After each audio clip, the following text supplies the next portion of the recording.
Hello and welcome to the 2021 edition of the State of the Union organized by the European University Institute in Florence. My name is Ivan Vejvoda and I'm a permanent fellow at the Institute for Human Sciences in Vienna, where I lead the Europe's Futures Fellowship project. This fringe event is organized together with the Institute for Human Sciences, and I'd like to very briefly introduce our eminent panel. I'll start with Professor Ioannis Armakolas, who is a senior fellow at Enlargement, a Greek think tank dealing with foreign policy. He's also a professor at the University of Macedonia in Thessaloniki. Judy Dempsey, who's a senior fellow at Carnegie Europe, and she is a former renowned journalist for many world newspapers, and she's speaking from Berlin. We then have Teresa Reiter, who is speaking to us from Vienna. She is currently a Europe's Futures Fellow. She was a staffer at the Austrian Parliament and many other things. Last but not least, Srdjan, a senior fellow at the Open Society European Policy Institute. And as you see, he has lying behind him, which his father put up 2 decades ago to show his Europeanness in the middle of Belgrade. That flag still flies on their terrace. We are going to talk about the geopolitics of EU enlargement and democracy. There was a panel this morning that dealt with the soft power of the European Union. We're going to try and ask some basic questions. This is all about anchoring the Western Balkans, which are 6 countries, 18 million people, and to continue the European peace political project of finding peace and stability on the geography of Europe. Is the EU living up to its intention of being a geopolitical force, and I would add a geo-economic force? And is it in the end about the credibility of the project itself, if the EU is capable or incapable of going through with this? I will start with a round of questions to our 4 panelists, and I will actually start with Judy. Judy, thank you so much for being with us. Why do you think the EU enlargement is of such geopolitical relevance in the current state of affairs, in particular with regard to the upholding of key democratic values and the rule of law, which we know are backsliding in a certain number of member states? Thank you, Ivan, for this unbelievably difficult question. And good evening, panelists, and good evening, everybody out there, or good morning or good afternoon. I was reflecting on this question, and I think this question is related to the consequence of enlargement. Enlargement was based on the euphoric and idealistic element of reuniting Europe one and free and united. And the problem is, and I think the rule of law sometimes epitomizes this, is that some of the countries in Central Europe have approached Europe completely differently from the old Europe, which saw the originals of the origins of the European Union based on literally a peace project, based on values, based on democracy, and based on a very special view of history. And I think what we're seeing now is an unbelievably complex, unarticulated divide between some countries in Eastern Europe and Western Europe, the old and the new, and they still are new. And I deal particularly with Poland. Hungary is a different case. It's about the issue of sovereignty. And the rule of law has become embroiled in this unbelievably difficult issue of sovereignty. Because when the countries of the former communist countries, the Central European countries, and there were many of them, 8 joined at one block, the Baltic states, Poland, Hungary, Slovenia, Slovakia, the Czech Republic, they joined together, but they ceded sovereignty to the EU And I would argue that they didn't internalize what this loss of sovereignty meant.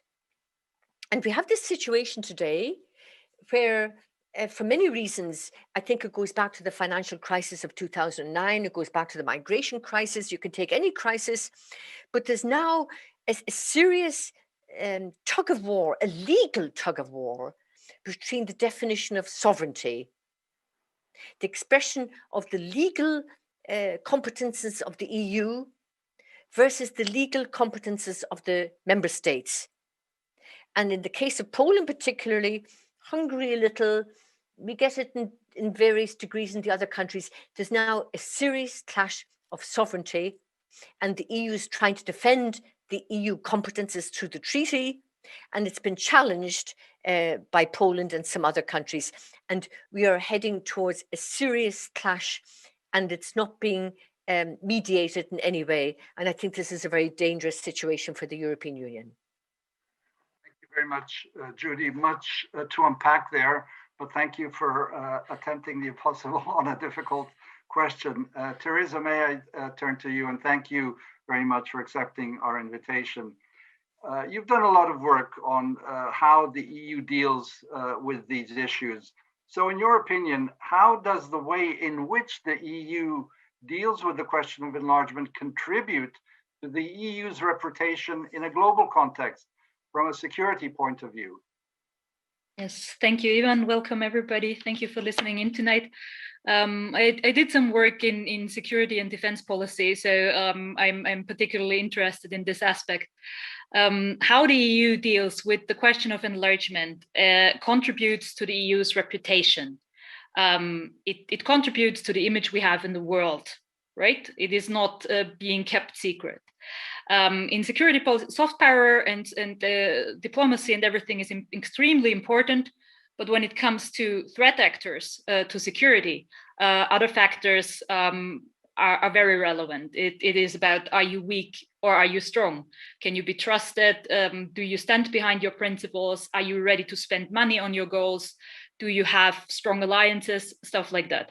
The EU's way of dealing with the question of enlargement, both with the Western Balkans and in a different way also with Turkey, contributes to how the EU is perceived as a global actor. So many factors that are relevant for the EU's performance and ability to act on a global stage can be observed in how the EU is dealing with the Balkans. So you can observe the EU's ability to build consensus among the member states and how long this takes. It takes long and sometimes it doesn't happen. It is rather easy to divide us alongside our different geopolitical interests within the EU. You can see how committed the EU is to defend its values abroad. The answer is sometimes not very committed, because otherwise European leaders would make a visit to Alexander Vučić in Serbia and tell him to stop basically screwing us over. They would have told Nikola Gruevski to pretty much stop everything he was doing in North Macedonia back then. And we would have our eye on corruption and state capture in most of the Balkans and call it out when it happens. We would make sure our message is clear and our voice is being heard. So you can also see how the EU reacts to competition showing up. The message we sent there is that we are pushover, basically. We are easy to confuse and irritate. You deny chair to our president of the commission and she says, instead of walking out of Erdogan. Then we talk about whether it was discrimination against a woman for 2 weeks and how it is all Charles Michel's fault. And all of this shows to anyone who wants to harm us that we're weak and easy to throw off our mission. The way we spend money, diplomatic abilities, the way we deal with crisis, how we deal with phenomena that affect our security, such as Russia and China doing a lot of work to embed themselves in the security infrastructure in the Western Balkan states, how respectful we are with other nations, religions, and the history weighing on their shoulders is also a factor. The way we say that the EU has given us 70 years of peace in Europe is completely ignoring that this is only true if you think the Balkans and Ukraine are not part of Europe and if you believe no European state has been to war in the meantime. It shows whether we keep our word, particularly when major elections are approaching in one of the member states. The answer is, well, we saw what happened with France having local elections when we talked about starting the accession talks with Albania and North Macedonia. So we don't always keep our word, right? So you can see the actual effect the EU has in a region that is very close. It is not large, it is not populated by a lot of people, about 17 million, I think. It is of rather big geopolitical importance to us, and we share history and culture and all the other things so frequently mentioned. And still, we do not make great progress. It means we're weak. To others, it means we're weak. And in a world of realpolitik and strong competition of global leadership, that makes life rather dangerous for us. We're losing so much time with our schizophrenic, self-sabotaging Balkans policy that we have, that we should spend on things like building up resilience against cyber attacks that could cost a lot of lives, climate change that already costs a lot of lives and will cost many more. We take us out of the game all by ourselves. And finally, at the same time, we preach to our citizens that all the great challenges of today and tomorrow can be best addressed by the EU instead by the member states. I'm 32 years old. I grew up in the EU. I very strongly believed in the dream that we could become the best place on earth, that we would have the most freedom, wealth, and at the same time become better and better at inclusion and lifting people from poverty and provide them with opportunity regardless of whether they may live in Vienna, Paris, or a small town in Bosnia. And when I look at the past months and the frequent times when I felt embarrassed and ashamed by our highest leaders in the EU, I have all the best reasons not to believe in this dream anymore. The dreams of playing an important role in geopolitics in the future sound sometimes like a joke to me. And this is exactly what makes us very vulnerable to everyone who would like to attack us in any way. Actual attacks on our security, on our democratic systems, and we will pay a price. But apparently we're not scared enough of that yet. So we still sit on panels like this one and dream of a future when the role of the EU is really important in the world. Teresa, thank you very much for that very clear, very strong message from a younger generation than mine. I think it's extremely important that we convey the feelings that we have along with the dreams and hopes that Europe will be the stable, secure place that upholds universal values in a world where those values are being challenged from different sides.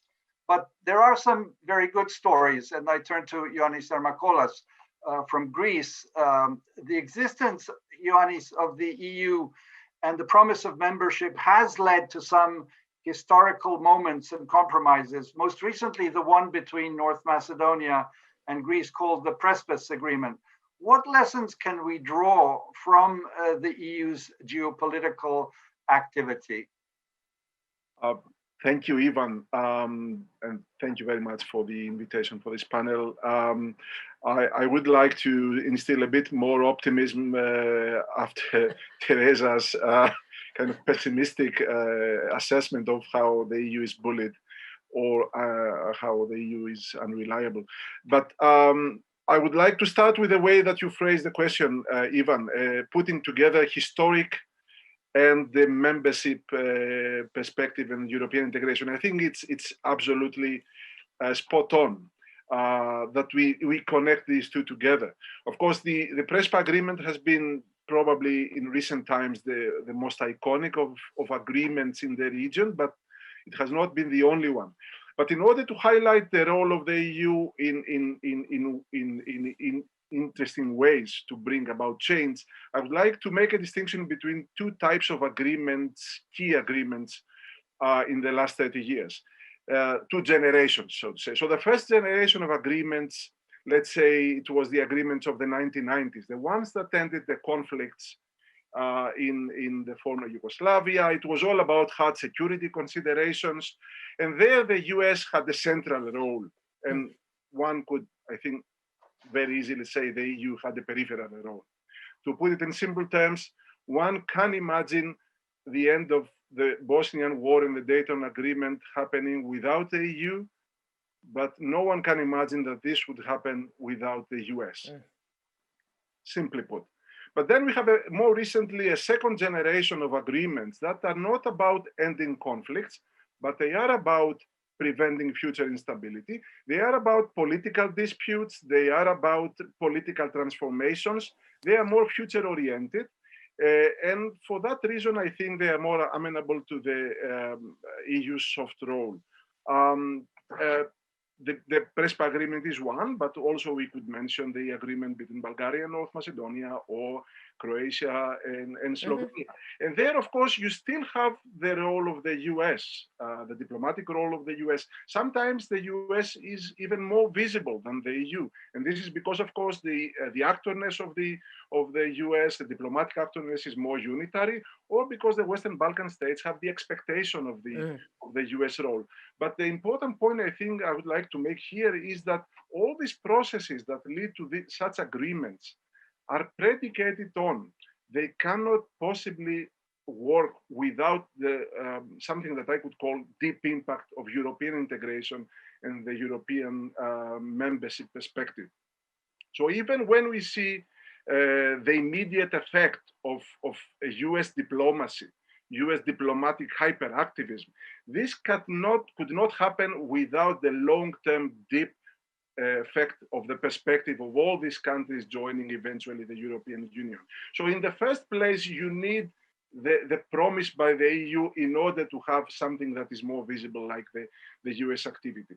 Therefore, I think in such cases, you see a very catalytic role on the part of the EU in shaping the realm of possibilities and shaping the possibilities in a very positive way, even though it's not always appreciated and it's not always seen by everybody. And if this line of reasoning is correct, I think I would like to stress one optimistic conclusion and one point of caution. The optimistic conclusion comes first, of course, is that this transatlantic relationship between US and EU is still very important. If the US and the EU together can get the balance right, they can affect positive change in the region. They can have a division of labor. They can work together, all conditioned on European integration, of course, and they can bring real change. But that's the good news, of course, and there's always the more gray area, and this is the point of caution, or the note of caution I would like to highlight. Now, in this line of reasoning, the EU has deeper effect, immense leverage that is not easily seen by everybody. It has a powerful tool, but it is also a very ambiguous and ambivalent tool. It makes possible solutions in an unprecedented way. It makes possible solutions that would not have been possible without the EU influence. However, it does create dynamics of its own. For example, it empowers certain actors very often, or more often than not, member states, and disempowers other actors, again, more often than not, the candidate states. And therefore, the new balance that is created, the new dynamic, is very sensitive and it's volatile and it can backfire easily. For that reason, the EU must get the balance right on this. It should find a way to regulate the process of leading to agreements or leading to solutions of problems in order to offset the undue influence of member states. And also, it should make sure that the prospect of membership remains realistic. And this is where we come back to what Teresa said earlier. I think with these caveats, and if we realize the potential that the EU influence has, I think we can have a seriously greater geopolitical role of the EU and greater geopolitical power on the part of the EU. Indeed, thank you very much, Ioannis. It's about taking the whole process into a higher gear with more engagement and more commitment, both in a geopolitical but also in a geo-economic sense. But we can come back to that. Srdjan Cvijic, I turn to you on some of these aspects that Ioannis has mentioned. You know, there's been a lot of thinking over these past 2 decades of how can the European Union be more proactive in bringing the candidates into the fold. So what is your view of what can be done to bring these countries to the EU table in a more proactive manner before they accede to full membership, so that they can start living and contributing to the EU in a variety of ways and domains? Thank you, Ivan. I'm first of all, I would like to say that I'm so happy to be invited to the State of the Union event. It brings back fond memories when I attended a few of them as a PhD researcher at the UI back in the early 2000s. But to answer to your question, for a long time, many of us have been supporting this idea precisely, that bringing candidate countries to the EU table before EU membership should be a way to go forward. And this is already happening to a certain limited extent in some domains, such as migration management, for example. However, it is important that this is not seen as an alternative to full membership. Full membership is the goal, not only in the interest of the Western Balkans countries that want to join the Union, but in the EU's own interest, really. President von der Leyen defined the European Commission's mandate when she started as a geopolitical one. And the only way for the EU to establish itself as a geopolitical power is first to assert its role in its own inner courtyard, which is the Western Balkans. And for the last 70 years, the EU was seeking to claim its spot as a global player with varying success. But the most successful policy to achieve this goal, without any doubt, and Judy talked about it, is EU's enlargement. And unlike other great powers, the EU strategy to achieve this goal combined the geopolitics with transformative aspirations of the countries seeking to join the Union. And many have used the example, we talked about it here as well, of the gradual growth of illiberal regimes in the EU, such as in Warsaw or Budapest, to argue that the transformational part of the enlargement policy did not work. But whereas this is up to debate, whether enlargement in this sense worked or not, what is sure and what the example of the Western Balkans unambiguously demonstrate is that non-enlargement certainly doesn't work. And whereas in the past, the membership negotiations to join the EU lasted approximately from 2 to 8 years, accession talks with leading candidates today, Montenegro and Serbia, are proceeding at a hopelessly slow pace. Podgorica is negotiating for more than 8 years already, with no membership in sight, and Belgrade for 6. Other membership hopefuls, despite incredible achievements that Ioannis talked about, North Macedonia and Albania are seeking to even begin the formal accession process, while Bosnia and Herzegovina and Kosovo are lagging hopelessly behind. Kosovars, and please just pause for a moment and think about this. They're the only Europeans that still need a visa to enter the Schengen space. So the enlargement skepticism of some of the key EU member states has translated into this de facto policy of non-enlargement and has become, I must say, a self-fulfilling prophecy. And the result of the EU's wavering commitment to the region is twofold. Teresa mentioned both, so I will not repeat it, but in a nutshell, one is return of authoritarianism and nationalism in most of the candidate countries. And the second, equally worrying, is the penetration of other geopolitical or regional powers such as Russia, China, Turkey, that pursue their own, not always well-intentioned interests in the region. And let me focus on the second geopolitical challenge, and with this I'll finish. History offers lessons on how the EU can become truly geopolitical. 2 centuries ago, the US President James Monroe declared the Americas off limits to Britain, France, or any other outside power. Ever since the breakup of the Soviet Union in 1991, Russia has tried to assert, with varying success, its influence over what it calls the New World and keep away the West. China is pursuing the similar goals in part of Asia that it controls. So a cursory look at history suggests that no great power has ever managed to propel itself onto a global stage without first establishing its writ over its periphery. So the EU must establish its own benign version of the Monroe Doctrine, von der Leyen Doctrine, if you wish, declaring its own inner courtyard, Western Balkans, off limits to malign influence of other geopolitical powers. And the only way, really, to successfully achieve this goal is to once again be serious about the 6 Western Balkans countries' EU membership perspective. Thank you, Srdjan. And clearly, there are complexities here because we know that the whole region literally depends on the European Union. You look at the trade figures, at the foreign direct investment figures. They are incomparable to anything that Russia or China or Turkey or the Emirates, for example, invest. And so there are the tools. We posed a polling question asking whether the EU Commission has the tools to pursue enlargement, and it's a very small sample, but 80% of people say yes, that the EU has the tools. So I think what we're talking about here is that the EU actually starts using these tools to their full extent.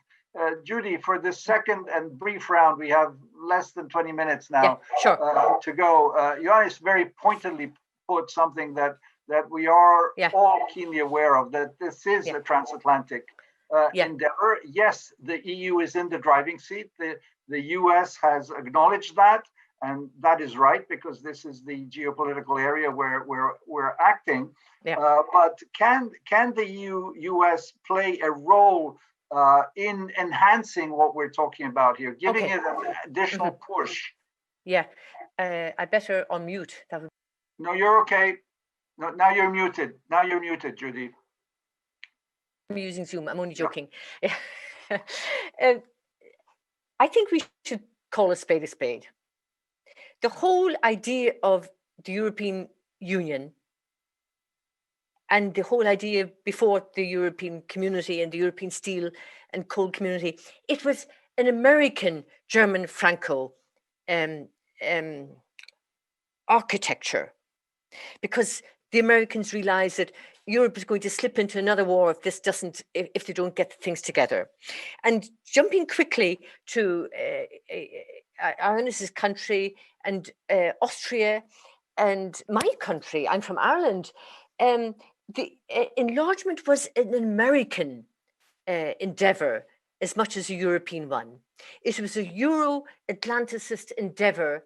And when 1989 came, and there was an awful lot of skepticism inside the EU, as you remember, Ivan, the Americans pushed for it. And without the Americans, without the United States administration, this consistent intellectual and political and indeed passionate commitment to European unification, we wouldn't have got where we are without the Americans when we look at the current state of enlargement. It is unbelievable. We've brought in the Spaniards, we brought in Portuguese, these are authoritarian regimes, quasi-fascist, we brought in Greece, then there was Austria, we brought in this extraordinary swathe of countries. We couldn't have done it without the United States. So, getting to your question, where are we now? Leaving aside President Biden's focus on China, and he's right to focus on China, and he's right to say to Europeans, get your act together. Actually, there's a culture inside the State Department, inside the Pentagon, and inside the people working with Biden that it's very important to get European integration finished. This is the first thing. It's really very important. The Americans are so active in the Western Balkans. The Europeans are so divided. The North looks at Russia, the Southerners look at North Africa, and there's the middle ground with Germany trying to do this, the economic areas. We have to be very serious about integrating Europe. It's not very nice. It's very difficult. There's this perception it's all corrupt, and there's migration, and there's drug trafficking.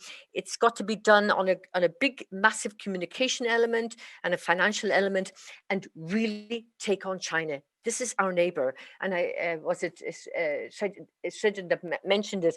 It's our neighbor. And if we don't get our neighbor right, we haven't a chance.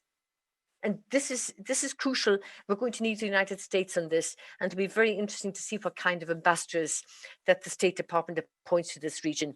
The more we can have this Euro United States tandem, the better for everybody, frankly, and a real signal to Russia and China.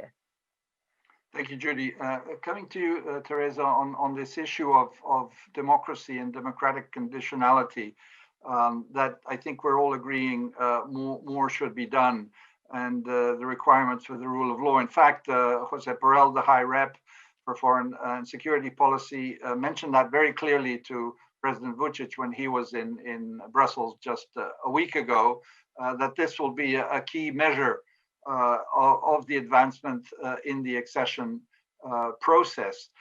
How do you see this being further enhanced?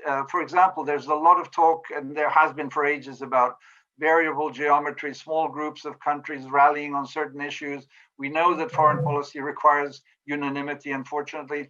Do you see a scope for countries that are really interested in this area to coalesce and be the drivers of the enlargement?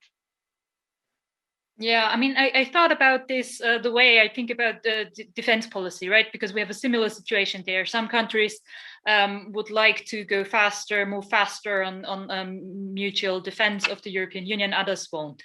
The thing is, with everything that we have done in terms of strategies and ideas, how to improve the rule of law situation and the quality of democracy in the Western Balkans, these are all good ideas and legitimate proposals. We've had them in writing, we had press conferences on them, but the thing is, they're all not legally binding, right? Nobody has to do anything because of the Western Balkans strategy, you know? So what I was always looking for is a way to find something, at least something that is morally binding or something for a number of countries that are very engaged in the Western Balkans, such as my own country. Austria is one of the biggest promoters of Western Balkans enlargement in the European Union. Despite its advocacy against migration and all the other things, we still, as a country, you mentioned the cliches, Judy, it still has this impression, but still Austria promotes it.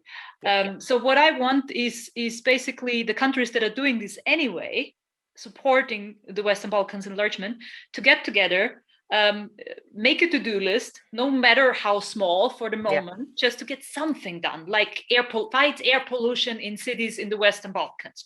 Let's just do that for the moment, so people can breathe. It's not totally out of this world, you know. We could do that, right? We could openly say, okay, we are going to do this until date X. Please review us after 2 years or 1 year or something and measure our progress.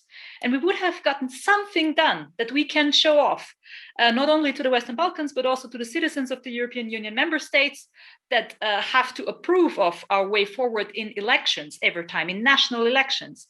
So we need to show them there is hope for progress. If we, you know, do not try to discuss every little detail on the whole European Union scale, but, you know, some things just fix it in small working groups and fix it soon. And I think that would also help with improving the quality of life in the Western Balkans. Will do a lot to all the other problems there. It will set something in motion. If you can see as a normal citizen that things have improved for your life directly, and the EU has done it because the EU has talked about it for the whole year before. So it's not a silent, we're building railways here and there, and then China comes and says, Silk Road Initiative, we're building all your, and everybody thinks again that China is giving the most money in the Western Balkans. So as you said, Judy, communication efforts there also very interesting and badly needed. And also, it's something that European member states can sell. It's something like where they have been the hero in the story. You know, it's not we're not the ones being screwed over by the Western Balkans. No, it's a hero story. We fixed the problem. I want to see this happening, actually. No, absolutely. I mean, that's been again a cliche that the European Union does not know how to sell itself, even though that it is a winner and has been, given the anchoring that has occurred. All of these countries want to join. And I like to say, if we have a referendum on Sunday in all of these countries, we'd have clear majorities of people wanting to join. There were things along the way. For example, the visa-free regime was a huge thing. People have advocated, and I support that. Why not have free roaming charges for this island, this inner courtyard of Europe? That's happening, thank God, at the level of the region. As of July 1st, there won't be roaming charges between the 6 countries. So an important step, but I think the EU could go beyond that and simply show that you are a part of us, even though you're not a full member. Ioannis, from this vantage point, from where you are, Greece is at the southeastern end of the European Union. There's this empty geographical space with regard membership in between you and for example, Italy and Austria. Yes, you can go through a neighboring EU member state, Bulgaria, Romania, etc., but the roads are not good.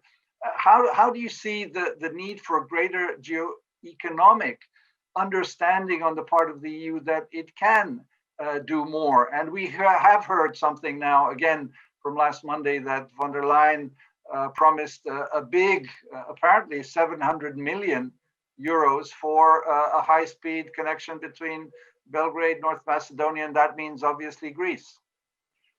Thank you, Ivan. Definitely, and I will get back to that in a minute. Definitely, the cost of non-accession or non-enlargement for Greece and countries like Bulgaria or Romania will be immense, and I don't think it's fully appreciated in our countries. That's absolutely a key point. The cost of non-accession. You're right. Exactly. Let me get back to that in a minute, though. I like the fact that you mentioned the perspective of Greece, and I would like to widen it a bit to say the perspective of Southern Europe, so that I give a bit of context, because I think we fail to realize the importance of the process in the Western Balkans because we don't compare it with previous cases.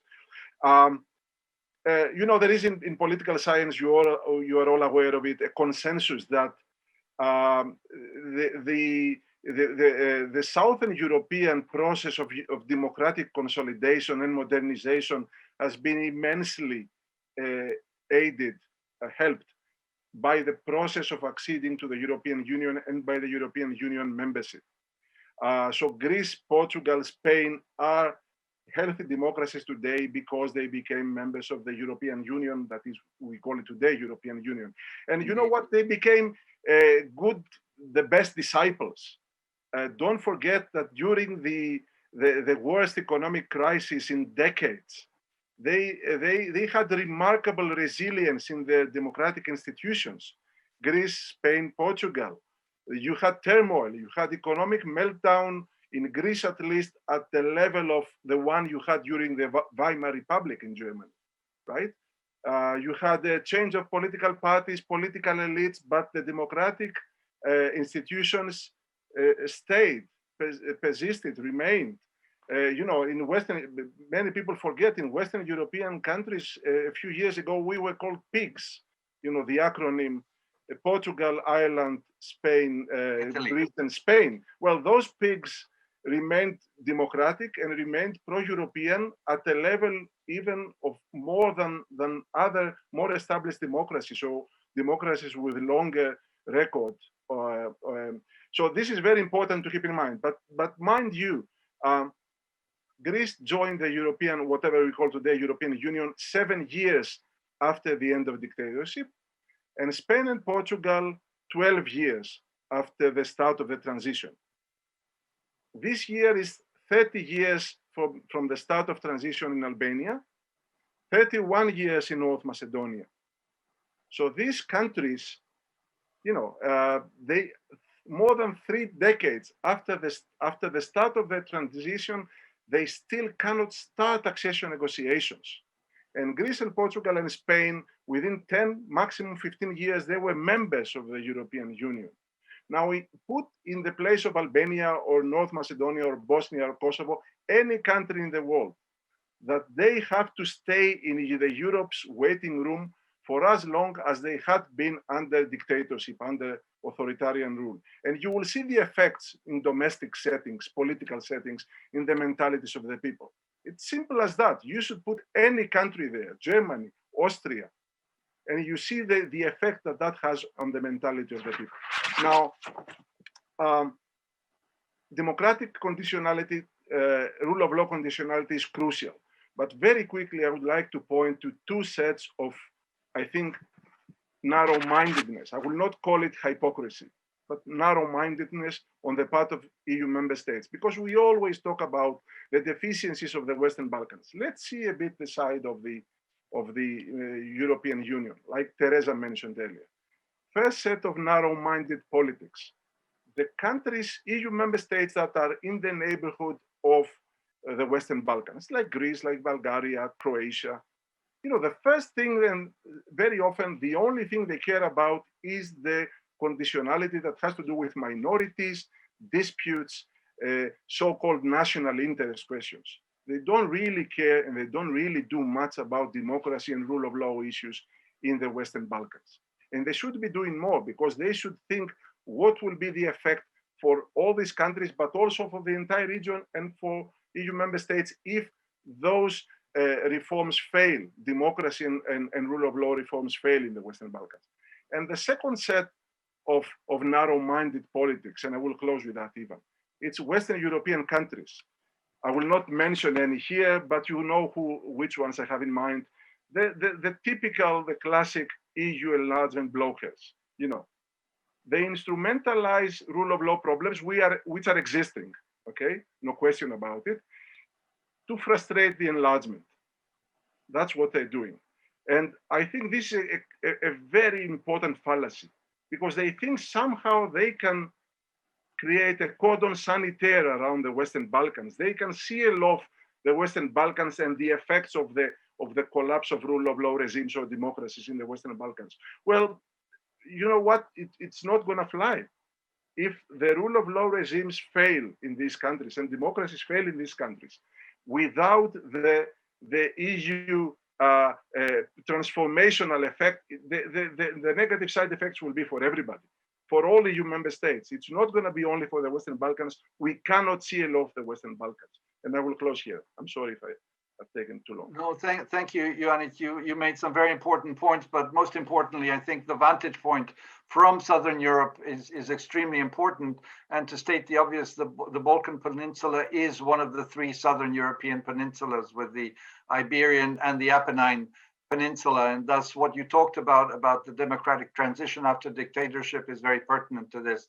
I come to Srdjan before we close, and if we have a minute or two extra at the end, I'll ask for some final one-sentence thoughts. As Ioannis just mentioned, I think this is an important point, throwing the ball into the court of EU member states. Srdjan, domestic politics in EU member states somehow gets into the weeds of enlargement because of elections, local, national, and the like. And the European family of parties, the EPP and others, also have their agendas which somehow seem to slow down what is in the geopolitical interest further. You conducted recently a research in France about this. Can you very briefly say something about this issue? Unmute, please. Yes, indeed. We conducted the research and polling throughout the pandemic year in France and published the findings in February. And you would be surprised to learn, before we started, bearing in mind the politicization of the enlargement issue in France, that no French political party has conducted targeted research on enlargement. Yet they oppose it, having in mind internal politics.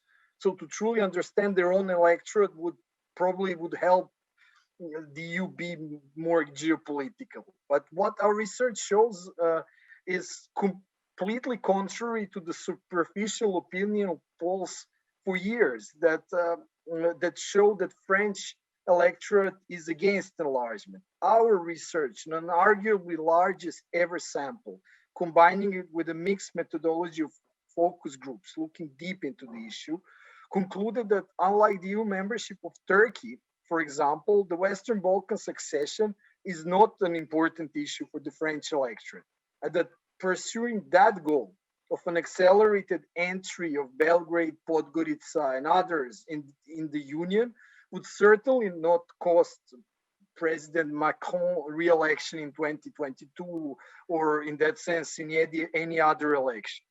And what is interesting is that as many as 43% of the participants of our focus groups changed their opinion about enlargement, mainly from negative to positive, when they were shown the actual map of the region with respect to the rest of the Union encircling it. Little importance of the region to the French electorate, of course, it needs to be said, has to be combined with little knowledge about the Balkans. And across all focus groups that we conducted, including some of the hard opponents of enlargement, participants recognized that the integration of these 6 countries of the Western Balkans into the EU would bring a geopolitical advantage to France.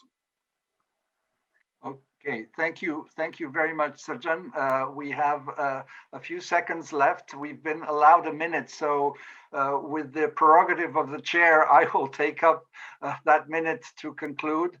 First of all, by thanking you all. I think this was a punchy, very clear message that we sent on these various topics. I think that not to summarize, but to state a few points that are very clear. I think that I can speak for all of us in saying that opening, for example, talks with North Macedonia and Albania as soon as possible is of the essence, because it shows the strategic geopolitical willingness of the European Union to move forward. There was a comment about giving us small things like visas, roaming charges, etc. This is obviously no substitute for full membership. The other thing is that regional cooperation is fundamental. And if we in the region can show that we are capable of European behavior in the region, again, this is no substitute for membership. But as we move forward, there are ways in which we can be European, espouse European values, put them into practice, and move forward. So I think that the conclusion, a geopolitical Europe needs to live up to its promises, and obviously the member states to live up to the fact that they need to become more democratic and that there needs to be more rule of law. On that note, once again, thank you very much. Stay tuned with the State of the Union in Florence, and for the rest of us around a variety of European capitals, thank you and have a good night. Thank you, Ivan. Thank you, Teresa. Thank you, Srdjan. Thank you, Ioannis. See you soon. You also. Bye-bye. Thank you.